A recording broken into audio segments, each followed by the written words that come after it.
Olá, estamos voltando no nosso programa Hashtag Projetos, hoje falando sobre cultura, sobre a Academia Jauense de Letras com o professor Ney Vilela.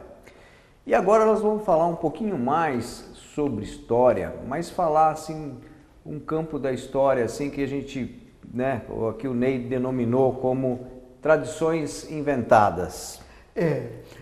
Eu vou dar um exemplo para vocês, e fora da história do Brasil, olha só que interessante. Purgatório. Purgatório surgiu no século XII. Se observarmos as escrituras, não há menções ao purgatório.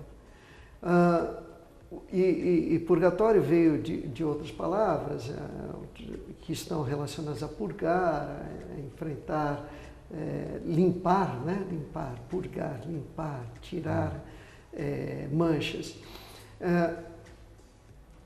Só que essas coisas, como o surgimento do purgatório, estão diretamente relacionadas com uma maneira das pessoas se compreenderem o mundo. E a gente vai olhar que lá, em períodos muito anteriores ao cristianismo, havia coisas parecidas com o purgatório. Por que eu estou falando disso aí? Vamos passar para o Brasil.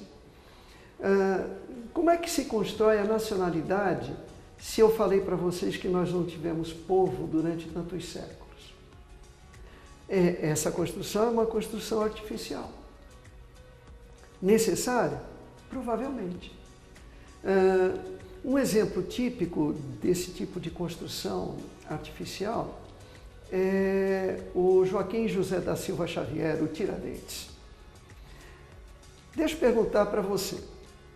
Meu amigo, você está me escutando, eu estou perguntando para você. Qual foi o ato heróico que Tiradentes realizou? Provavelmente você não vai encontrar. Que arma que ele levantou, contra quem ou quem ele desarmou, enfim, em que batalhas ele participou. Nós vamos perceber que o Tiradentes, eu não estou dizendo que ele não tinha boa índole, que ele não era boa pessoa, muito pelo contrário. O que eu estou dizendo é que estamos diante aí de uma tradição inventada. Quem inventou? Quando a República foi proclamada, os generais maçons, eles notaram que nós tínhamos no Brasil muitos feriados religiosos e não tínhamos feriados vinculados à política, à cultura, à nacionalidade. Então, um feriado seria 7 de setembro, o outro a própria proclamação da República, mas é pouco. Então, vamos criar um herói nacional. Qual o herói nacional? Se nós observarmos, e deve ter sido um papo bastante interessante entre os militares, o padre Diogo Antônio Feijó podia ser, mas é padre, os maçons não iriam topar. Duque de Caxias, um herói, mas ele é um herói de uma época racista e boa parte da nossa população é negra. E aí? Aonde encontrar o herói? Um militar teve uma ideia. Poxa, e o alferes Joaquim José da Silva Xavier, o Tiradentes? Ele é gente do povo, ele é uma pessoa que perdeu no final. Isso é bom para herói para o Brasil, porque aí o povo já sabe, você pode ser herói, mas lembre-se que no final você perde. Então, o Tiradentes parecia sob medida. Aí alguém falou, mas peraí, e qual é o rosto do Tiradentes? Gente pobre não pinta um retrato deles. Naquela época não tinha fotografia. E foi aí que um outro general teve uma grande ideia. Ele falou, e se Tiradentes tiver algo de Jesus Cristo? Barbas e cabelos longos, um olhar perdido no horizonte, né? Desafio você que está assistindo. O Tiradentes, se você fechar o olho e ver o Tiradentes, ele está ou não está de bata? De batina. Mas ele era um suboficial do Exército, ele não podia ter cabelos nem barba longa, porque no Exército isso não é permitido. E ele era barbeiro nas horas vagas. Você conhece algum barbeiro que faz campanha contra a profissão? O Tiradentes é uma criação, é uma tradição inventada. Da mesma forma que nós inventamos, nós não, né? Uma elite consciente inventou o que é o Brasil. Né? A independência do Brasil foi proclamada por um português, que na verdade era herdeiro do trono português.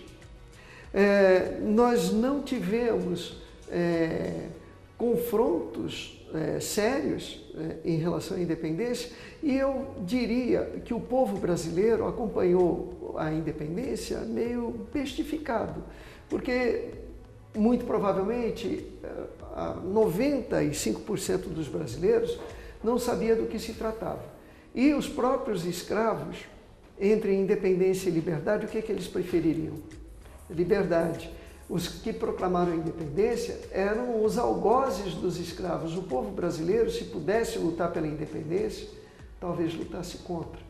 Então, em resumo, eu estou dizendo que nós convivemos com um estudo de história onde há uma grande quantidade de tradições inventadas, né? E isso acaba jogando um pouquinho de pó nos olhos dos brasileiros, que por conta disso, na hora de estudar história, acabam aprendendo, em verdade, muito pouco sobre o seu próprio país. Poxa, entendi. E isso então acaba, a gente, por exemplo, acredito até que sejam fatos que tentam, como você falou, né, resumir, buscar um herói, buscar algo que traduzisse talvez aquele momento. Isso, né? Para cimentar uma sociedade. Né? Juntar as pessoas, por quê? Porque do ponto de vista objetivo, o que nos une enquanto brasileiros?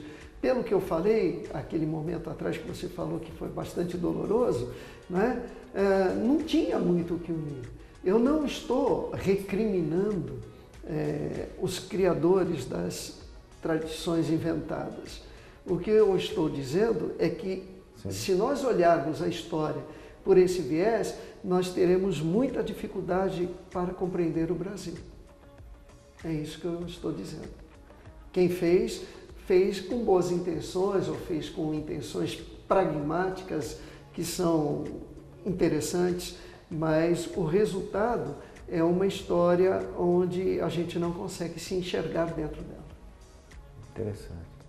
E Tiradentes, a gente sabe que está num contexto, né, justamente unindo, né, o início da sua fala sobre história, da busca dos portugueses pelo ouro, né, que naquela região de Minas Gerais, Ouro Preto, Mariana, todas aquelas cidades históricas, que você também conhece muito bem, né? Eu tenho um orgulho, eu sou cidadão honorário de Ouro Preto. Eu fui o professor que mais alunos levou em excursões às cidades históricas. E eu guardo com muito carinho essa comenda. Eu acho essa é uma das coisas pelas quais vale a pena ter vivido. E eu gosto muito de Ouro Preto. E esses alunos eram alunos do curso dos cursos pré-vestibulares. Pré-vestibulares. Durante quase 30 anos, eu levava pelo menos 2 ônibus de excursionistas por ano. Então, foi um cometimento grande. E deixei grandes amigos em Ouro Preto, o meu guia de excursão, Bolinha, a Ana Paola, dona de um restaurante lá onde eu levava os alunos, e toda a coletividade de Ouro Preto. Ouro Preto é um lugar que todo brasileiro precisa conhecer para que você, como brasileiro, sinta orgulho. Não é só um orgulho, digamos, vinculado ao que está de pé, a parte arquitetural, né? Mas o orgulho pelo fato deles terem feito aquilo tão longe do resto do mundo. Né? E a luta do cidadão de Ouro Preto pela soberania, pelo menos pela autonomia, né? Então, esse pessoal rebelde por princípios, esse pessoal nos ajuda a sentir um carinho maior pelo nosso país.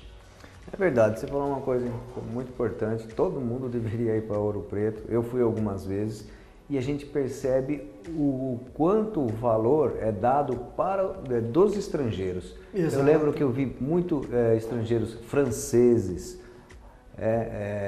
mesmo os portugueses, né, entrando naquelas igrejas maravilhosas, né, toda aquela beleza mesmo arquitetônica, que tem muito da história da escravatura, né? Muita situação ali que a gente deve imaginar, né? Como será que foi feito, né? Como o trabalho que deu, qual a mão de obra, né, da época, mesmo Aleijadinho, né, que a gente vê ali na região. Sim.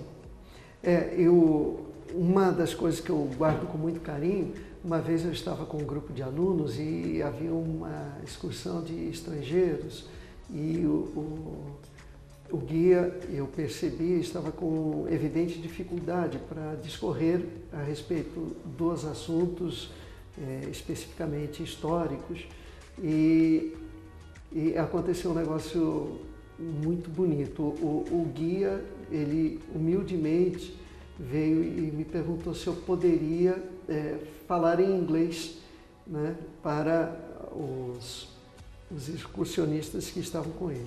Felizmente eu pude atendê-lo e ao final esses estrangeiros aplaudiram o trabalho feito e segundo esse outro guia me contou, depois eles passaram a comprar muito mais coisas, não as pedras preciosas que eles acabam comprando lá, mas coisas do artesanato, coisas, imagens e tal, porque eles começaram a perceber o vínculo daquilo com a nossa realidade histórica. Isso foi muito legal. Que bom, e é assim que a gente valoriza as coisas, né? Agregando valor. Exato, né? Eu tenho conversado aqui nos programas muito com empreendedores e nada mais dessa forma. Talvez o Brasil fez um marketing, né, grande com alguns heróis, mas na verdade também tendo todo esse enriquecimento cultural que veio, né, dessa base, dessa mistura, como você falou, desde a época da escravatura, como depois com os imigrantes europeus de forma geral. Em suma, o nosso herói é o nosso povo. Com aquela base tão difícil que a gente falou, apesar de tudo isso, nós construímos um país do qual a gente pode se orgulhar. É verdade. É um país que a gente sabe que... E nos orgulha. Você sabe, eu vou contar até um fato recente. Nós, como rotarianos, recebemos rotarianos da Austrália essa semana passada e o quanto eles ficam maravilhados com o nosso modo de ser, né? Com o nosso... a gente até muitas vezes a gente fica preocupado quando a gente vai para outros países, a gente vê tanta coisa bonita e de repente a gente fica assim, será que nós vamos ter algo para mostrar para eles? E eles encontram em nós, pessoas, coisas maravilhosas que a gente mesmo às vezes não valoriza. A nossa riqueza está dentro de nós, é um negócio muito legal.